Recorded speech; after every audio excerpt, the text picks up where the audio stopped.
என்னங்க சரிங்க? மட்டன் குழம்பா? எவ்வளோ இது மட்டனு? எத்தனை கிலோ இருக்கும் அது? அது சும்மா சிம்பிளா தானே இருக்கு, ஒரு 6 கிலோ இருக்கு. 6 கிலோ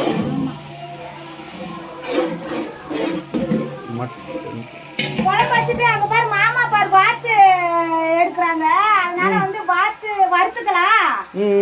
அப்புறம் வந்து கோழி வறுவல் பண்ணிக்கலாம், குடல் இருக்கு அது நைட்டுக்கு பண்ணிக்கலாம், ரத்தம் இருக்கு அது பொரிச்சுக்கலாம். சரி, அதனால சரி இப்போ மட்டன் குழம்பு வச்சுட்டேன்னா சோத்தை அடுப்பில் வச்சுட்டேன், அதுக்கப்புறம் வாத்தை வறுக்க ஆரம்பிச்சிடுவேன் நான். இன்னைக்கு வந்து கறி விருந்து.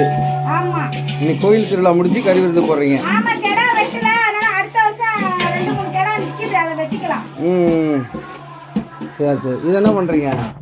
இது வந்து நல்லா பொன்னிறமா வந்து தாளிக்கிறது, சும்மா ஃபார்முலாவுக்கு போடுறேன். ஃபார்முலாவா? என்ன ஃபார்முலா? தாளிக்கிறதுக்கு போடுறப்பா, இப்போ இஞ்சி பூண்டெல்லாம் போட்டு வணக்குவோம்ல. ஆமாம், அதுக்கு வச்சிருக்கேன். இந்த இஞ்சி பூண்டு அப்படியே கொட்டிடுவீங்களா? அப்படியே போட்டா அவ்வளோதான். போட்டு விடுங்க. இது நான் 3 குழம்புக்கு அரைச்சி வச்சிருக்கேன்ப்பா. 3 குழம்புக்கு? வாத்து கறிக்கு, குடல் கறிக்கு, கோழி கறிக்கு, இது வந்து ஒரு 2 கறிக்கு போடலாம்டா. இன்னைக்கு எல்லாமே ஓடுறது, தாவறது, குதிக்கிறது எல்லாத்தையும் அடிச்சிட்டீங்க. ஆமா. சூப்பர். சாப்பிட்றதுக்கு ஆள் இருக்கா? இவ்வளோ செஞ்சுருக்கீங்க. ஓ, சாப்பிட்றதுக்கு ஆள் இருக்கா? சாப்பிட்றதுக்கு எங்கள் வீட்டில் ஆள் இருக்காவா? சாப்பிட்றதா வேலையா எங்களுக்கு? சாப்பிட்றதா வேலையா? அப்படியா? எவ்வளோ அளவுக்கு உழைக்கிறோமோ அந்த அளவுக்கு சாப்பிடணும். அப்படியாக்கா? ஆமா. இன்னும் ஒரு 40 பேர் இருப்பாங்களா? நம்ம வீட்டானுங்களே ஒரு 50 பேர் இருப்பாங்க. அப்பா, அதான் இவ்வளோ பேருக்கு உண்டாவா? வாங்க சித்தப்பா.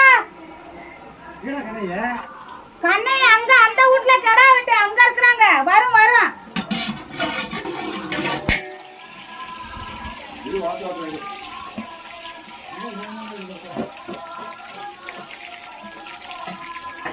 எவ்வளோ நேரம் ஆகும் அது ரெடி ஆகிறதுக்கு? இது சும்மா வணக்கி கறியை நல்லா மஞ்சத்தூள் உப்பு போட்டு நல்லா வணக்கி வேக போன தண்ணியை ஊற்றி நல்லா பாதி கறி வெந்ததுக்கு அப்புறம் வெங்காயத்தை போடணும். வெங்காயம் அரைச்ச விழுத போடணும். இது என்ன போட்டு இது பண்ணி வச்சிருக்கீங்களா? வதக்கி வச்சிருக்கீங்களா? இது என்ன அப்படியே மிக்சியில் போட்டு அரைக்கணுமா? ஆமா, அரைச்சிட்டு ஊற்றணும். ஓகே. இப்போ இஞ்சி பூண்டு விடுதா?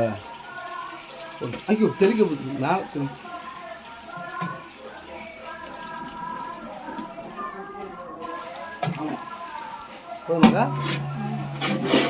2